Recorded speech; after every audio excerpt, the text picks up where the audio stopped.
Hi guys, this is Jane Johnson, founder of Ecclesia. I want to do a series of small 4 or 5 minute audios to explain a few complicated concepts that are coming up as major themes. One on the journey we're seeing with the heavenly realms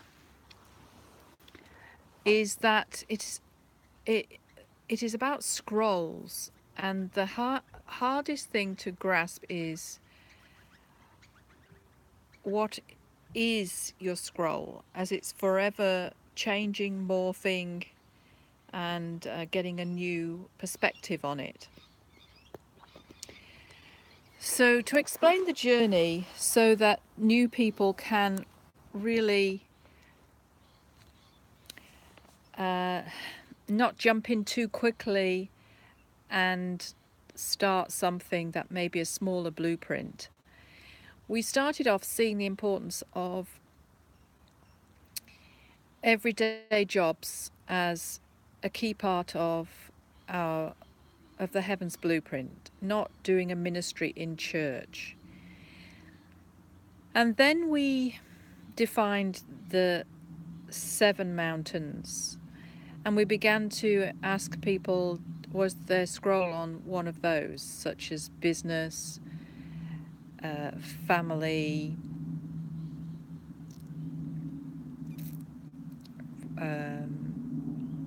maybe governmental.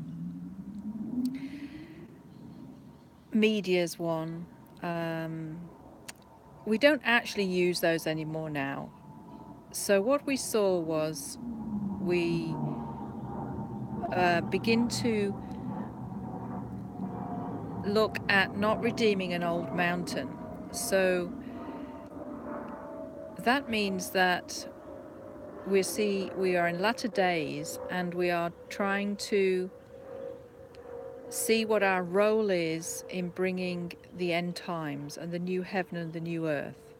So although those issues are important, and they're certainly, we're not saying they're not important, we're seeing that there is a more urgent blueprint that will actually meet those needs in society, but on a bigger scale. So we are encouraging people to look at different elements, such as the new wineskin being on everyone's scroll, as we see that calling people into this to get a tipping point for the end times was a crucial agenda. We began to see that so many of the big picture things were actually on everyone's scroll, but we were asked to do them in a more simple, governmental way than actually going to the earth and doing a rally, for example, like in evangelism, or a healing ministry where we do a meeting and we heal people. The reason for this is that we're being moved to operate out of the 4 faces in a very major governmental manner, which encompasses the apostolic, the prophetic, and the kingly functions. So when we operate in that manner, we are actually dealing with a much bigger scale of issue. Hence, that becomes more of the mandate for the latter days than what we used to do in Christian circles before. So as we move to these larger governmental mandates, the encounters and the bench of 12 becomes more significant. We saw that other issues become on everyone's scroll, like immortality, like accessing and entering and possessing the 12 cities, so that we reach full union with the Godhead, which brings about the end days. And that's a key agenda we're seeing in the book of Revelations and also through the Bible. But alongside that, it's not just about union and engaging the wedding supper of the Lamb, but it's about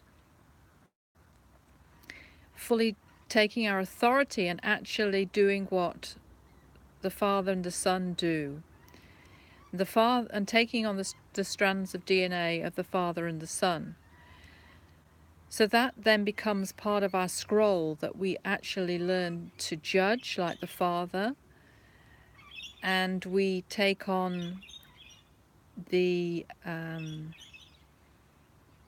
qualities of being the I am of Jesus. I am the way, the truth, and the life.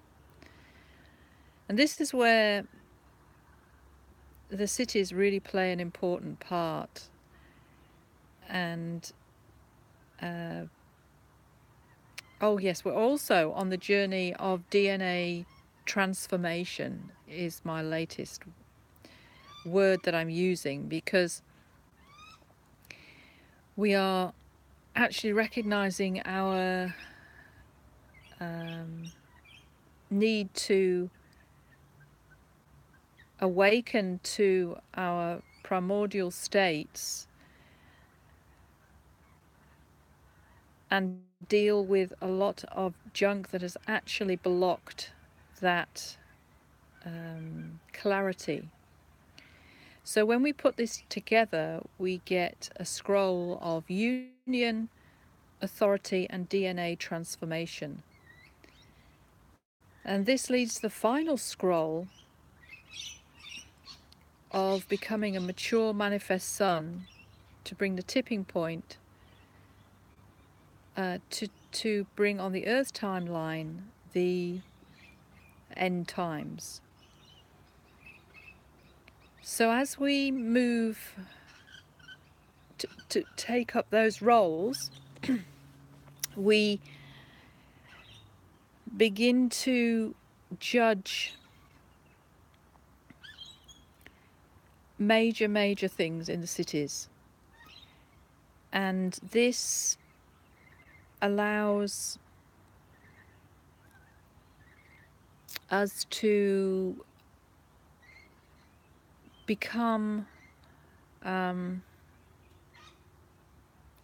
stand next to Father in judging the principalities that must happen before the conclusion of our earth, to restore us back to the full restoration of everything that was planned before the beginning of time and before it was distorted. So as we see this progression of scrolls and of merging, we realize then the delineation of gifts is an old wineskin, and if we can keep an openness to the biggest picture, we will move happily along this journey, and it will become an utter delight to see the massive place that we can play in history and that Father has designed for us. So I hope this is helpful in understanding the journey. Do persevere. It's an amazing journey, but it does require a lot of change, a lot of letting go of old things, of changing, not taking any stance or security in those. So that's why a lot of them need to be very flexible and not heavy in infrastructure, such that we're able to let go of a lot of old ways of doing things and embrace the new.